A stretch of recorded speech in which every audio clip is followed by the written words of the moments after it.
Hey, this is Mark Rodriguez here, and you're watching WWE Aftershock Retro, where we go back in time, talk about the older pay-per-views, and Hammy got away. So anyways, guys, the big thing about pay-per-views about this Wrestlemania 28, the one that I got to see with Johnny, Sweet Pea, and all them, was that the main event was John Cena versus The Rock. Once in a lifetime, never again. You'll never ever see these two top superstars in their prime go at it. Never ever again. And then they had a rematch in WrestleMania 29. So yes, today we're going to talk about WrestleMania 29 and see what happens when John Cena and The Rock go against each other one more time. So first, let's start off here. There was a pre-show match, kickoff show, whatever, with The Miz versus Wade Barrett for the Intercontinental title. The Miz was Intercontinental Champion, and he kept his title. I didn't really see the kickoff show. I just started watching the actual WrestleMania already, but I was surprised. Like, I don't know, I didn't know the network was around since 2013. I thought that was a bit newer. But you guys are probably like bigger pros than I am. So like, when did the network actually start out?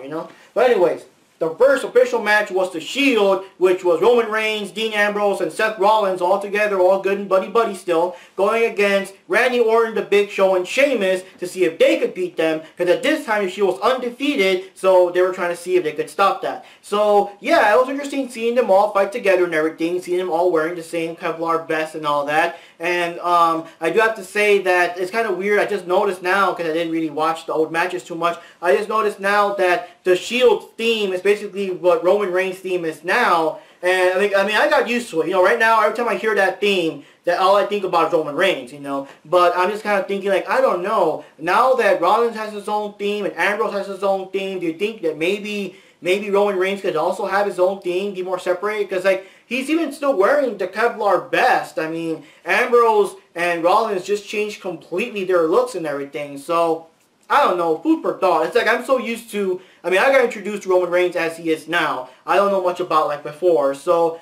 I don't know. Maybe you guys are used to it, or maybe he should change. We'll see. Maybe that's what he needs to go over with the crowd or something. I don't know. But basically speaking, they fought it out. It was a pretty intense match. I liked the part where the Big Show took off the Dean Ambrose's vest so he could smack him with overhand chops without any protection whatsoever. And then Sheamus grabbed him with that thing, I don't know what it's called, where you're like stuck between the ropes and he smacks you on the chest a couple of times and everything. He did that to Dean Ambrose. Then he grabs the Rollins, also took off his vest and smacked him also. No defense, no mercy. But near the end of the match, the thing that was kind of that kind of, ruined everything was that, well, Sheamus was getting beat down or whatever, but he did manage to go over there and try to tag in the Big Show, but then instead of him, Randy Orton tagged himself in and got in the match. And yeah, Randy Orton did kind of clean house for a bit, and then, Rollins going to jump off the rope, and he still got to go with the RKO out of nowhere and everything. Well, unfortunately, he still got beat. I think Roman Reigns hit him with the spear, and like that beat him already, and then there you go. So, Randy Orton kind of cost him the match, and the Big Show was not happy. So, the Big Show did a knockout punch to Sheamus, and I'm like, well, why Sheamus? He didn't do anything. He was going to tag you in, And the knockout punch to Randy Orton, and he just walked out. So, that ends that.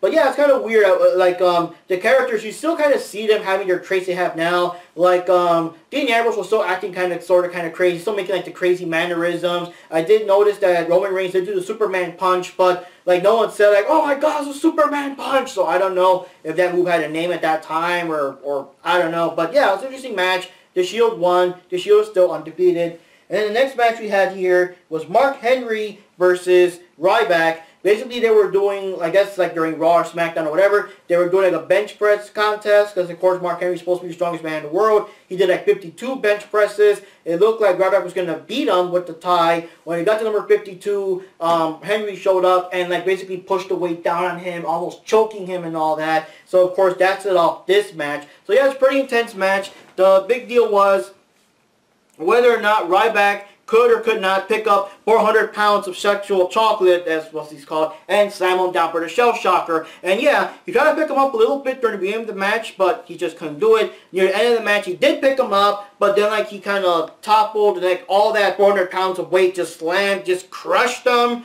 and that's it. Mark Henry won, 1, 2, 3 for the pin. But even though that happened, and he started playing like the Mark Henry theme and all that stuff, Ryback still got back up, grabbed him, picked up all that weight, and shell-shocked him to show off that maybe I didn't win the match, well, I can shell-shock your ass. And, of course, the whole crowd was feed me more, feed me more. And that was pretty cool. So, then we had Team Hell No, which is Kane and Daniel Bryan. At this time, Daniel Bryan was doing no, no, instead of yes, but that didn't stop the crowd from still saying yes. And they're going against Dolph Ziggler and Big E, with AJ Lee now following Dolph Ziggler around, and I guess she was like dating him at the time and everything. I do like that at the beginning they were kind of making fun of what happened. Dolph Ziggler was asking for a good luck kiss from AJ at the beginning of the match, right in front of Daniel Bryan, basically like making fun of the whole thing of how the good luck kiss cost Daniel Bryan the match last WrestleMania, when of course Sheamus kicked him, the bro kick, and it was like not even like a 5-second match, and then he lost the title so quickly. So yeah, they were really like rubbing down his face and everything. And yeah, it's a pretty decent match. They fought it out. Kane was of course a powerhouse against Big E, the other powerhouse. But Big E, I think, as being a bit younger, you know, he's like faster and a bit more stronger. He was doing more damage and everything. At this particular time, Dolph Ziggler was also Mr. Money in the Bank, so AJ Lee was holding the suitcase and everything, and there was a time where AJ kind of slipped the suitcase over to Ziggler, and AJ started to like distract the referee and yell, or just whatever, just, you know, get his attention so that Ziggler could smack the guy with the briefcase, but he like totally missed. The briefcase didn't fall out of the ring and everything, and Ziggler got smacked. Kane grabbed him for the choke slam. Daniel Bryan got off the top rope and jumped on him to basically finish him off. And Team Hell No won, and Team Hell No are still the tag team champions. And that was pretty cool. And like I said, despite the whole no thing, everybody in the crowd was still yes, yes, yes. So I mean, everyone just loves Daniel Bryan, even if he's trying to be, I guess, a bad guy or whatever. They still love him. And then we had Fandango versus Chris Jericho. And yeah, so at this point in time, Fandango's pretty new. It kind of sounds like he didn't even wrestle yet. He was just doing like dancing for promos or whatever. Chris Jericho kept making fun of his name and mispronouncing it like on purpose. So that started off this match here. And this was like Fandango's premiere WrestleMania match. And yeah, it was a pretty decent match. It lasted quite a bit. And Jericho did try to do the walls of Jericho a couple of times, but Fandango did kick out and all that stuff. And surprisingly, in the end, Fandango did win. Now, I mean, I know in a certain way, you kind of expect it because he was new. It was his debut in WrestleMania. He's got to show off, you know, what he's got or whatever. But still, like against Chris Jericho, I'm surprised he still won. Even Chris Jericho was just shocked when it happened. And as for Fandango, again, at this point in time, it was still too early to see if he was going to be like a big name or whatever. And of course, now he's just a whole bunch of whatever, you know. And he doesn't really dance that much. I don't know, he just shakes a little and that's it. Like the girls that were with him were doing all the fancy moves. He was like, I don't know what he was doing, but I think the New Day does do like better dance moves than that. And then we had Alberto Del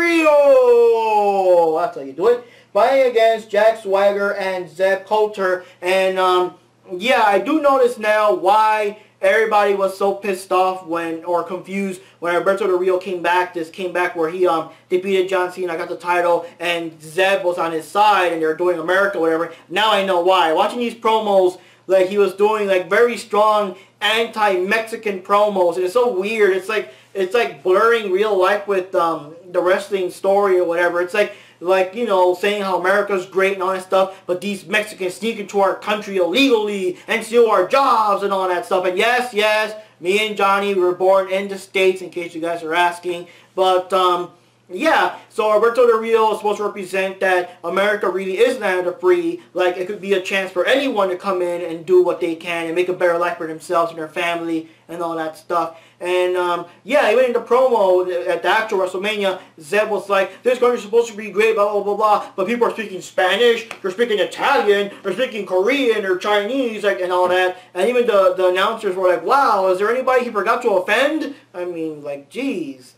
So, yeah, it's a pretty intense match. Zak Swagger tried to do the whole ankle lock thing on Del Rio. He did it a couple of times actually, and after a while it was leaving Alberto Del Rio kind of limping a little bit because, I mean, he did manage to break out, but the damage was still done. But in the end, Alberto Del Rio did manage to catch him and managed to make him submit with his own submission move and everything, and Alberto Del Rio won. So that was pretty cool. It was a pretty intense match there between the two of them. It was kind of weird considering where he is now, that at this point he was obviously the good guy supposed to root for. Even I was kind of rooting for him because after hearing all that smack from Zeb, I really wanted him to defeat him. So yes, Del Rio did defeat him, and he did win. And it was a pretty solid match. It was pretty intense back and forth. And yeah, I'm surprised that some of these guys that are so big now, like Mark Henry and even Fandango with his debut, and Zak Swagger are like so big at this time in 2013, and now they're kind of sort of, you know, just there, you know. That's interesting. But yeah, pretty solid match there. And it was a title match, I believe. Yeah, Alberto Del Rio was the World Heavyweight Champion, which is kind of interesting because this is at this time where the World Heavyweight Champion and the overall WWE Champion was separate. I think nowadays it's all one title. It's all the WWE World Championship title, but at this point they were separate. So Alberto Del Rio still won, and Alberto Del Rio still the Heavyweight Champion. So next match we had, and this is like also like the whole real world thing, is the Undertaker against CM Punk, with the streak on the line, and also respect and stuff. Now, we all know Paul Bearer, or if you guys have seen The Undertaker back in the 90s, you know Paul Bearer, the guy with the little mustache and urn, and oh, my Undertaker, oh, and all that stuff, like that weird voice he had and everything. And unfortunately, I guess he passed away around that time frame, and CM Punk, now this is just a weird thing. So CM Punk is grabbing the urn, making fun of it. Of course, it's supposed to be very important to The Undertaker, and he's like juggling around and dropping it. And I guess we're supposed to assume like Paul Bearer's ashes are in it. He's like spilling the ashes all over The Undertaker. And Paul Heyman even dressed up as Paul Bearer, like to trick the Undertaker, or like to piss off The Undertaker so that CM Punk could get him too. It's like all this weird stuff, and it's like I don't know, because this is like if this was all like pretend, and Paul Bearer really was like still alive, and he was just like behind somewhere, and they did like this would have been better. But the thing is, he died like in real life, and this storyline is like making fun of the guy's death, sorta, and disrespect for Undertaker and all that. It's like so weird how they kind of like blur the lines there, because like I said, if Paul Bearer was made up and he really didn't die, he was just, maybe he quit or retired from WWE, but for storyline purposes he died, like that would have been better. But he died like for real, and I can make fun of it. Like even like recently with Paige, when Paige made that remark about Ric Flair's son, like a little joke towards him, and the fact that he died and stuff like that was so bad. They didn't repeat it. They didn't repeat it. Like how always the promos always repeat that stuff like 10,000 times. They like didn't repeat it because even they kind of like felt that went too far. But the whole Paul Bearer thing, like, wow. Or maybe things were just different in 2013, but wow. So anyways, those streaks on the line, and, you know, what's his name? CM Punk wants to beat the streak, and of course, Undertaker cannot lose under any circumstance, you know, submission, pinfall, countout, disqualification, nothing, because a loss is a loss, and he'll lose, you know, he'll lose the streak. So, yeah, it's a pretty intense match. CM Punk even started out by slapping The Undertaker. It's like, what the fuck? You don't do that to The Undertaker. Undertaker, you know, fights him and stuff. Lots of taunts here and there. The Undertaker was trying to do the famous tightrope thing where he kind of grabs your arm and walks along the ropes, but CM Punk just yanked his ass down. It kind of makes you wonder why no one else has ever done that before to The Undertaker. And then CM Punk tried to do that same thing. CM Punk grabbed Undertaker, did the tightrope walk thing, and then smacked him down. So The Undertaker got defeated like by his own old school move. Like, oh jeez. And yeah, there was lots of back and forth. There were lots of moments where CM Punk tried to do the TMS on The Undertaker. Undertaker would either avoid it or he would actually get hit by it but still get back up. And there were several times he was trying to do the tombstone on CM Punk, but he would also either get out of it or still get back up and everything. And CM Punk tried to do that tightrope thing again, but this time Undertaker made him fall on the ropes and everything to stop him and everything. Near the end, CM Punk did grab him for the TMS, and it did connect, but Undertaker still managed to bounce off the ropes, grab him, and tombstone pile drive him, and there you go. The Undertaker is still undefeated at this point, and CM Punk lost and everything. And it's kind of funny because at this point, I guess, Paul Bearer was with CM Punk, like also rooting him on and everything. So yeah, pretty intense. And I'll get back to you on Paul Heyman in a bit there because it's kind of funny what happened.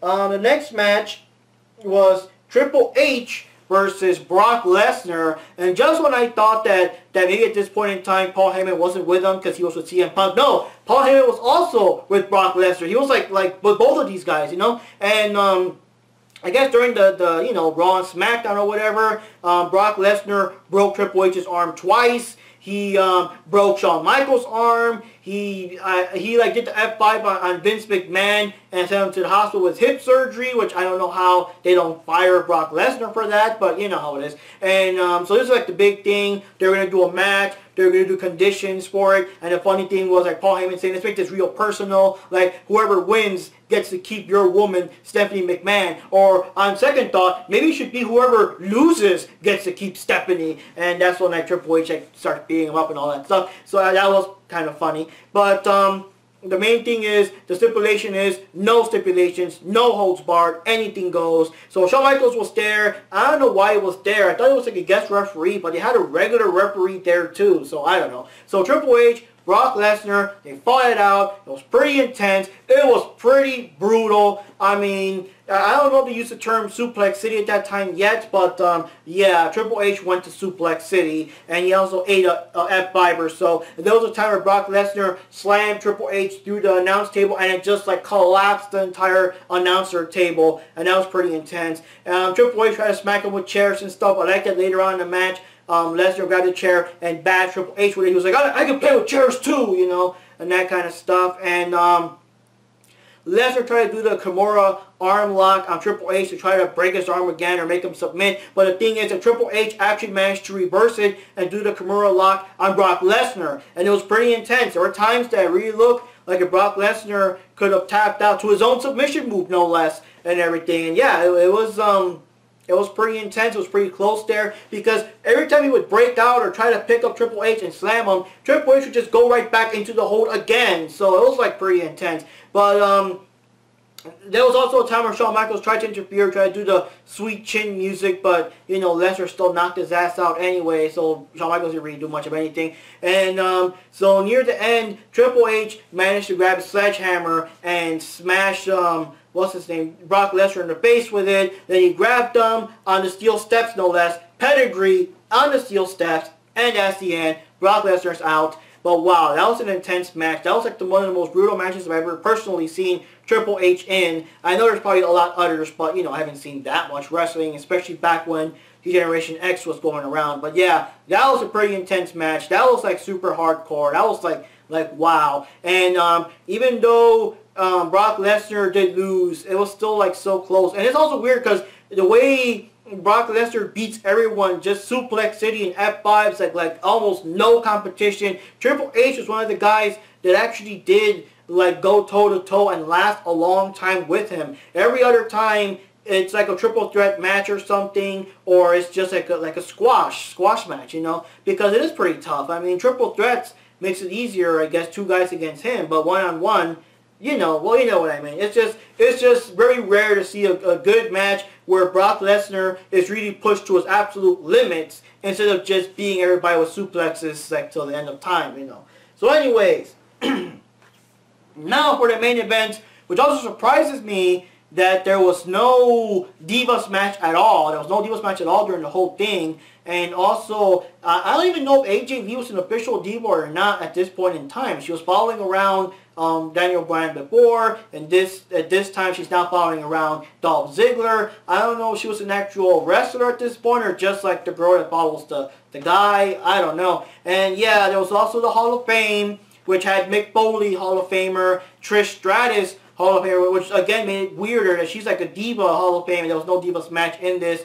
And we had Bruno Sammartino, I think I pronounced it right, Sammartino, and the weirdest thing, oh god, Donald Trump as a WWE Hall of Famer. I have no idea what the hell Donald Trump ever did in WWE, and it's very ironic considering, of course, where we are with Donald Trump nowadays. But yeah, that That was weird, you know. So anyways, big match, John Cena versus The Rock. You know, they won again. It was kind of weird because, like, the whole thing, again, real life, like, it's weird. It's like John Cena, I guess, was real hurt by his loss against The Rock or whatever. So, like, the whole year he kept losing matches. I guess the year of 2012 or whatever, he kept losing matches and whatever. And it kept showing the headlines like his divorce, like his wife left him, you know, I guess whoever the hell he was married with before he ended up with Nikki Bella nowadays. But, I don't know, it's so weird. It's like, dude, I mean, if that divorce is real, that's like showing, that's like shoving your personal life into it. And like, I doubt your wife divorced you because The Rock beat you at WrestleMania, you know?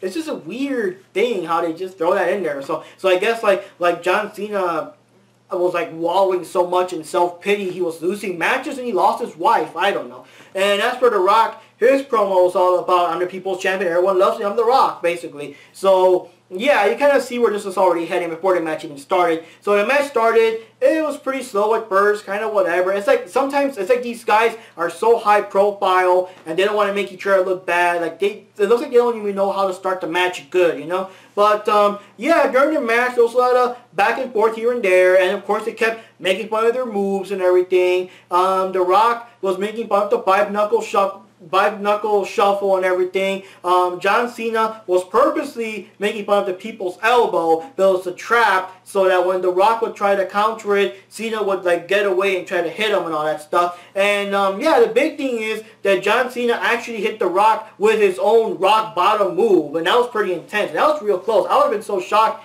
if he did that. The only thing is that The Rock never did an AA though. I really wanted to see The Rock do an AA, but yeah, lots of back and forth. They tried submission moves and stuff. Even The Rock actually did the sharpshooter on John Cena early on in the match, so that was pretty intense too. But yeah, near the end, it was just a weird thing though. They were both down and all that. They kind of got up, and then John Cena just out of nowhere suddenly grabbed The Rock, did the AA, and that was it. And it was so weird because after taking so many AAs and rock bottoms and five knuckle shuffles and people's elbows during the whole match, like this AA didn't look any more dramatic or any more powerful than the others. Like I really see no reason why The Rock couldn't just kick out of that one. But yeah, that was it. AA. The Rock is down, and John Cena is the new champion, the new WWE champion, and all that stuff. And to end everything on a high note, they like show their respect, they, you know, hug each other, shake their hands and all that, you know, all that stuff. So it ended in a high note. They're both like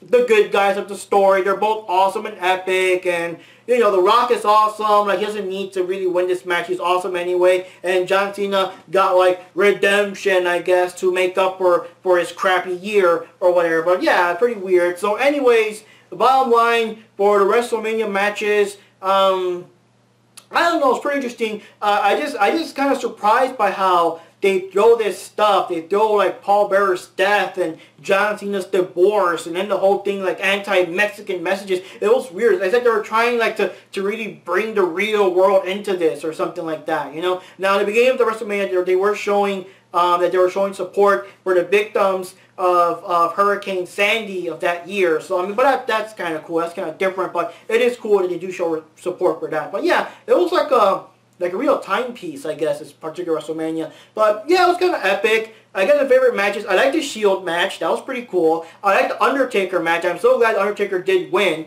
I gotta say, it's kind of funny that both of Paul Heyman's guys lost. CM Punk lost and Brock Lesnar lost, you know. But yeah, those probably my favorite matches were the Shield match, Undertaker match, the Triple H Brock Lesnar match, still pretty intense, and the John Cena versus The Rock, maybe like the second half of it or something, you know, maybe, because like I said, such a slow start in the beginning. But all the other matches, they were kind of they were kind of, you know, take them or leave them or whatever. Like, I don't care much about Mark Henry versus Ryback. I support Ryback, but, you know, and, hey, it's always good to see AJ Lee there, you know, but yeah, even that match was kind of so-so. So bottom line, those are probably the best matches. The Undertaker one, the Triple H one, and the main event, like I said, the second half of the main event. But yeah, pretty interesting, pretty cool, and I mean, I don't know what to say. Like, I don't know how big well, 2013. I mean, lots of people were complaining or saying something about the fact that the whole Rock versus Cena was supposed to be a once-in-a-lifetime thing, and here they are doing it again, right? So anyways, guys, bottom line, it was a good pay-per-view, interesting, good to watch. Of course, WrestleMania is now coming soon in April 2nd or 3rd, I believe, and we'll see what happens in that one. Of course, we'll be sure to review that one. And as usual, thank you all for watching. This is Mark Rodriguez. This has been Aftershock, WWE Aftershock Retro, and I'll see you in WrestleMania.